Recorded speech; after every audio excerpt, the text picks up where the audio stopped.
সোমবার ভারতবর্ষের বিভিন্ন প্রান্তে 554টি অমৃত ভারত স্টেশনের সৌন্দর্যায়নের কাজের সূচনা এবং 1500টি ওভারব্রিজ ও আন্ডারপাস নির্মাণের কাজের সূচনা করেন ভারতের প্রধানমন্ত্রী নরেন্দ্র মোদী। এদিন রেলমন্ত্রীকে সাথে নিয়ে ভার্চুয়াল সভার মাধ্যমে একসাথে সারা ভারতের সমস্ত জায়গায় প্রকল্পের সূচনা করেন তিনি।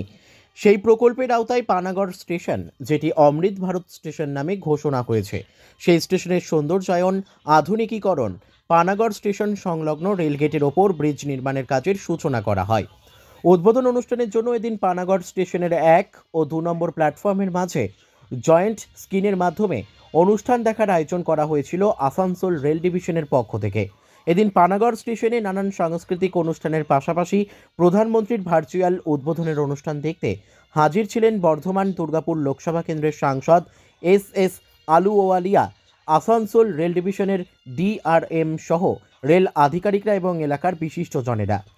এদিন সাংসদ এস আলুওয়ালিয়া সংবাদ মাধ্যমকে উদ্বোধনের বিষয় জানানোর পাশাপাশি তিনি বলেন, পানাগড় ইন্ডাস্ট্রিয়াল পার্কে দূষণ সৃষ্টি হওয়ার জন্য নাজেহাল কাকসার মানুষ। প্রশাসনকে এই বিষয়ে এলাকার মানুষ অভিযোগ জানানোর পরেও এখনও পর্যন্ত কোনো কাজ হয়নি। তিনি বলেন, পলিউশন কন্ট্রোল বোর্ডের যে সমস্ত নিয়ম রয়েছে সেই সমস্ত নিয়ম একাধিক কারখানা কর্তৃপক্ষ মানছে না বলে তিনি অভিযোগ পেয়েছেন। সাধারণ মানুষকে এই বিষয়ে প্রশাসনের কাছে এবং পলিউশন কন্ট্রোল বোর্ড ও তাকেও একটি লিখিত আবেদন জমা দিলে এই বিষয়ে তিনি যথাযথ ব্যবস্থা গ্রহণ করবেন বলে আশ্বাস দিয়েছেন। Bureau report, Asansol express. আজকে অমৃত ভারত স্টেশন প্রায় 554টা সারা ভারতবর্ষে আর প্রায় 1500 রেল ওভারব্রিজ আর আন্ডারব্রিজ, এটা উদ্বোধন করলেন আমাদের প্রধানমন্ত্রী মোদিজি ভিডিও কনফারেন্সের মাধ্যমে। অশ্বিনী বৈষ্ণবজি ছিলেন ওখানে। তো এটা এর আগে ওনারা 2023 সালে 6 আগস্ট বর্ধমান স্টেশনের জন্য করা হয়েছিল। আজকে পানাগড় স্টেশনও ছিল তার মধ্যে, তো তার হলো। আর ওখানেই ঘোষণা হলো যে আমাদের এই পানাগড়ের যে রেলগেটের সমস্যাটা তার সমাধান হয়ে গেছে। রেল বোর্ড টাকা স্যাংশন করে দিয়েছে, আর ডেডিকেটেড ফ্রেট করিডোর যে আছে তাকে, সেই এজেন্সিকে এই কাজটা দিয়ে দেওয়া হয়েছে।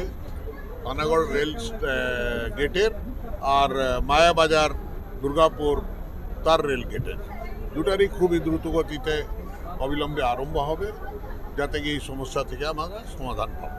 স্যার বলি, পানাগড় ইন্ডাস্ট্রিয়াল পার্কে বিজেপি থেকে একটা অভিযোগ করেছে এবং সাধারণ মানুষও অভিযোগ করেছে এখানে পলিউশন। সেটা আমি আমার বক্তব্যে বলেছি যে কি এখানে কিছু কিছু ইন্ডাস্ট্রি এসেছে যারা, যেটা সেন্ট্রাল পলিউশন কন্ট্রোলের যে নিয়মগুলো আছে বা গ্রিন ট্রিবিউনালের যে নিয়মগুলো আছে সেগুলো পালন করছে না।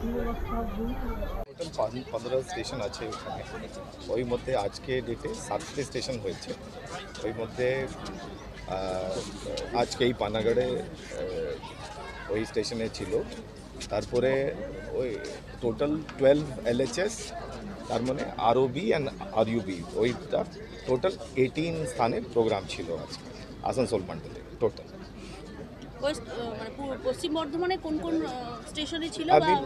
যে লাস্ট টাইম যে ছিল ওই পশ্চিম বঙ্গালে পানাগড় আছে, আন্ডাল আছে, পান্ডেশ্বর আছে, শিউরি আছে, সীতারামপুর আছে।